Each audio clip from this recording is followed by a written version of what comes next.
અમદાવાદમાં ભેળસેળિયાઓ સામે એએમસીના ફૂડ વિભાગની નબળી કામગીરી દેખાઈ રહી છે. છેલ્લા 16 વર્ષમાં લેવાયેલા 39,567 ખાદ્ય ચીજોના સેમ્પલમાંથી માત્ર 37 અનસેફ એટલે કે જોખમી જાહેર કરાયા છે.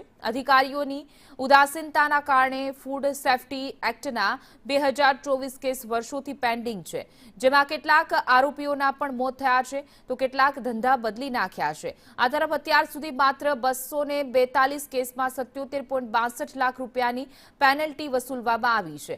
ભેળસેળ રોકવા માટે હવે તંત્ર નિષ્ફળ રહ્યું હોય એ પ્રકારના આંકડા સામે આવ્યા છે.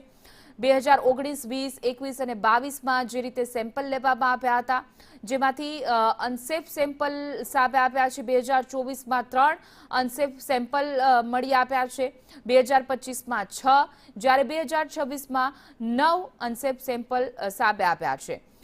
તો ભેળસેળ રોકવા માટે તંત્ર કેવી રીતે નિષ્ફળ છે એ આ આંકડા સૂચવી રહ્યા છે.